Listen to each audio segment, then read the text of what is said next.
L'avenue Kimbangu de la commune de Lubumbashi s'élargit. Elle passe de 10 à 14 mètres de largeur avec séparateurs et caniveaux. Le gouverneur intérimaire a inspecté ce chantier ce vendredi 10 octobre 2025, accompagné de son ministre des Infrastructures, du directeur provincial de l'OVD et d'autres responsables des services étatiques. Martin Kazembe Choula a voulu ainsi se rassurer du bon déroulement des travaux. De là, l'autorité provinciale se rendra au pont Biaï sous l'avenue portant le même nom. Le gouverneur n'hésite pas à gravir les marches d'une échelle pour avoir une vue générale de cet ouvrage de 10 mètres sur 10, prévu pour supporter 60 tonnes. Martin Kazembe Choula a eu à échanger avec la population riveraine sur les bien fondés des travaux en cours. L'entrepreneur envisage la coulée du béton ce samedi 11 octobre 2025. Le chantier du nouveau palais de justice a constitué la troisième étape de cette visite d'inspection. Un bâtiment de 3 niveaux est en train de sortir de terre et il sera remis aux autorités dans 7 mois. Il comptera 3 salles d'audience, une chambre de juge, des sanitaires, des salles de conférences, des sports, d'archives, d'audience pour mineurs et 54 bureaux. Ici, l'exécutif provincial met les bouchées doubles pour que les droits soient dits dans des conditions idoines selon le principe de l'état des droits, cher au président de la République, Félix-Antoine Tshisekedi Tshilombo. Pour le secteur de l'éducation, le gouverneur intérimaire est allé s'enquérir de l'évolution des constructions d'un nouveau bâtiment au lycée Tchondo.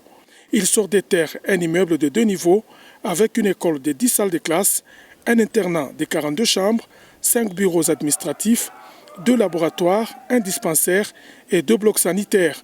Soucieux de la qualité de l'ouvrage, Martin Kazembe Choula insiste auprès de l'entrepreneur sur la qualité des matériaux. Le gouverneur arpentera l'avenue Mukonto. 600 mètres sur les 4000 ont été asphaltés et les caniveaux construits. Les travaux se poursuivent sur la partie restante. Dans le domaine sanitaire, Martin Kazembe Choula effectuera une descente au chantier de la zone de santé de Kisanga. Les travaux évoluent. Le premier bâtiment va bientôt être achevé. Le nouvel hôpital aura une capacité de 100 lits, plus 5 chambres VIP, un bloc opératoire, une morgue, une cantine et une salle de conférence d'une capacité de 350 places. Martin Kazembe Choula ne laisse passer aucun détail mettant l'accent sur le respect du timing de l'exécution des travaux. Sous l'avenue Moulongo, dans la commune de Katouba, l'autorité provinciale a quasiment sommé l'entrepreneur de démarrer les travaux d'ici à lundi prochain, sous peine de voir les contrats confiés à un autre. Plus loin, au quartier Tabakongo, le gouverneur et sa suite ont réalisé une visite d'évaluation des avenues circulaires et de la morgue qui seront incessamment asphaltées. Martin Kazembe Choula s'est prêté à un échange libre avec les habitants de Tabakongo. Balabala ya kutengeneza morgue hii ya huko. Ile circulaire inaenda kutokea wapi? Inatokea ku circulaire inazunguluka na kotokea. Inakuwa kutokea. inatokea kwa kutokea hivi. Circulaire na kotokea huko. Circulaire njoo ile inaenda hivi. Njoo vile.